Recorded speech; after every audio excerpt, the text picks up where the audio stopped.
अगर आप भी एएलपी का डीवी और मटेरियल देने जा रहे हैं तो इन 7 बातों का आपको ध्यान होना चाहिए, नहीं तो हो सकता है कि आप डीवी वाले डेट ही बाहर कर दिए जाओ। बच्चों सबसे पहला जो पॉइंट आपको ध्यान रखना है वो ये ध्यान रखना है कि 2 set of document photocopy with self attested, यानी जो भी आप डॉक्यूमेंट लेने वाले हैं उसकी जब फोटोकॉपी कराएंगे उसके 2 सेट लेते जाइए और हर एक कॉपी में अपने अपने साइन जरूर कर दीजिएगा, यानी सेल्फ अटेस्टेड कर दीजिएगा। दूसरा इंपॉर्टेंट पॉइंट है कि आपको जो फोटोग्राफ्स लेके जानी है वो 6 महीने यानी 6 फोटोग्राफ लेके जानी है जो 1 महीने से ज्यादा पुरानी ना हो। लेकिन अब इन्होंने 6 तो दिया है, मेरे हिसाब से आप कम से कम 12 लेके जाइएगा अगर मैं अपनी बात कहूं। तीसरा पॉइंट ये है कि आप लोगों को ई कॉल लेटर लेके जाना है, सीबीटी 1 का भी ई कॉल लेटर लेके जाना है, सीबीटी 2 का भी जाना है और साइको मतलब सीबैट का भी लेके जाना है।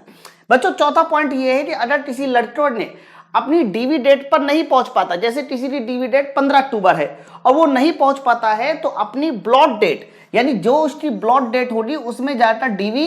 करा ले। ब्लॉट डेट में भी अगर नहीं जा पाता है तो उसका कैंडिडेचर निरस्त हो जाएगा, यानी वो बाहर चला जाएगा। पांचवा पॉइंट ये है कि डीवी और मेडिकल के लिए आपको 5 दिनों के लिए कम से कम तैयार होकर जाना है, तो आपका जो भी खर्चा पानी है वो आपको खुद ही बियर करना पड़ेगा। रेलवे इसमें किसी तरह का कोई भी रिस्पॉन्सिबिलिटी नहीं लिए, 5 दिन के लिए तैयारी करके जाना है।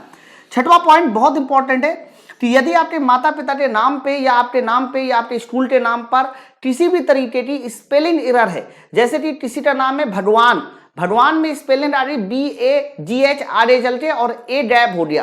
तो जब ए डैब हो गया तो उसके लिए आप लोगों को तहसील से एक एफिडेविट बना के लेके जाना पड़ेगा। तहसील का जो एफिडेविट होगा वो इस बात पे आधारित होगा कि ये स्पेलिंग की जो एरर है ये धोखे से हुई है, बाकी मेरे द्वारा जो दी गई जानकारी है वो एकदम सही है। ओके,